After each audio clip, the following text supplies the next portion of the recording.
Hey, welcome to Wojo Homestead. You guys want to see a awesome use for a bunch of extra milk? How about making the simplest cheese recipe ever? Simplest, quickest, and delicious tasting. Check it out. Look at all this goat milk that I have. I wish we could say it was our goat milk. It's not our goat milk. Well, we have the goats. They are just not in milk yet. But that being said, I am so excited to learn what to do with our future goat milk.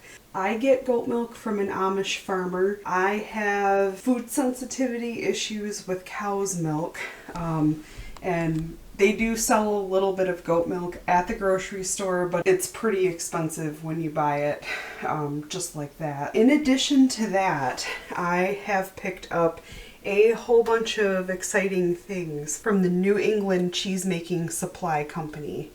I've got probiotic kefir, yogurt starter, buttermilk starter, chev, that's your basic soft goat cheese. I've got sour cream and thermophilic and mesophilic starter, which one of those is for cheddar. I don't fully know what they do yet, and that's culture for feta, starting feta cheese. So I am super duper excited about this. Now, that being said, I will not have time available to make all of these things right up front here before this milk goes bad. I could freeze the milk. I'm choosing not to do that.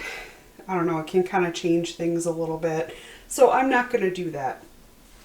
So, to get me into cheese making, I'm going to start at the very, very beginning.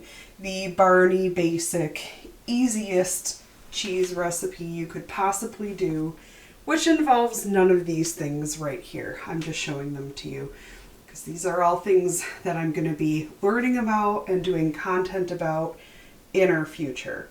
So, I've got the goat milk here. Got to use it up before it goes bad. So what am I going to do with it?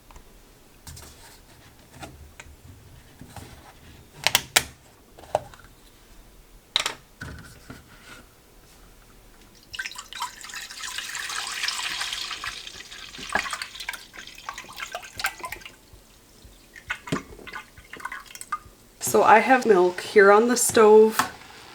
It's just starting to bubble.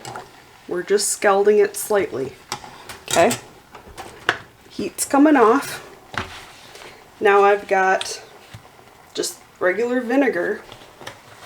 I'm gonna pour just a couple of tablespoons. Yes, I don't really measure. Look at that. See it curdling up?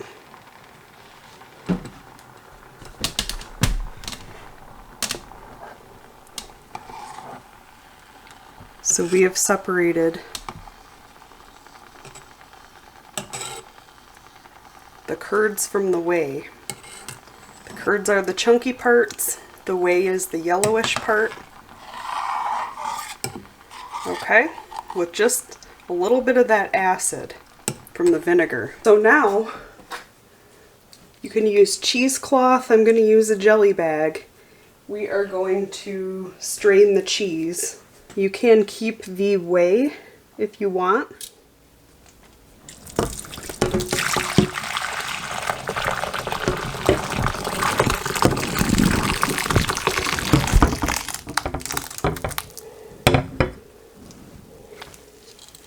Okay. So this is going to drain here for a while. There's a lot of other things you can do with the whey, so it won't go to waste. You can feed it to animals, some people make ricotta cheese out of it. Whoop.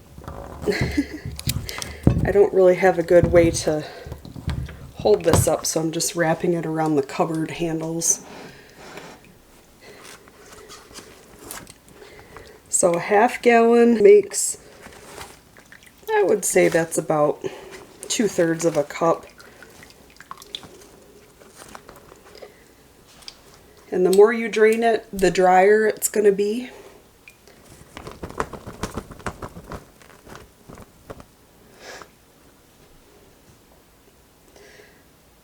not gonna make ours super dry. I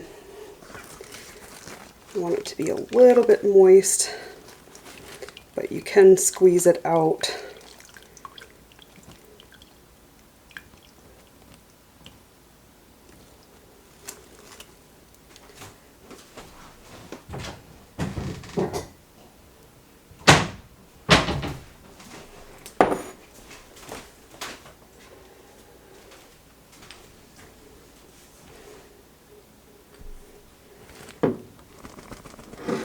Okay, so that's dry enough for our purposes here. So I'm gonna put this way aside for later.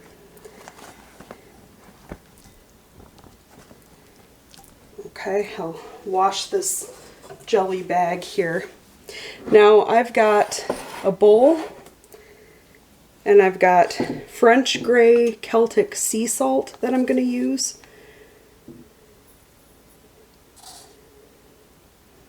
I'm going to put about 2 teaspoons.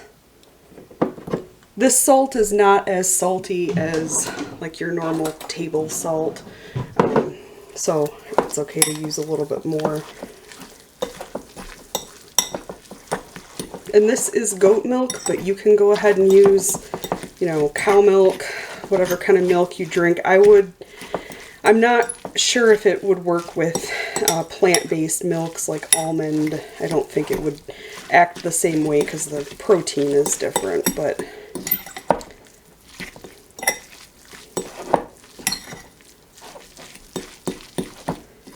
okay, so I've got that salt mixed in. This is the point where you could go ahead and add any herbs or flavoring that you would want to put in here. I'm going to leave ours just plain because that's how I want to have it right now. But this would be a good spot to add that stuff.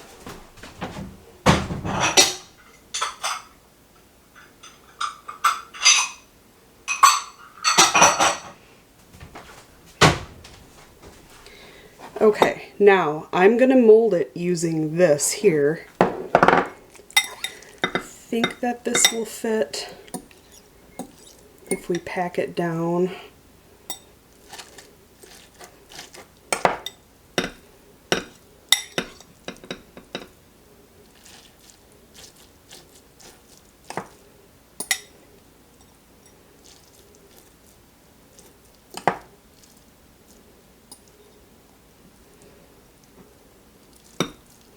There are cheese molds that you can get for this kind of thing.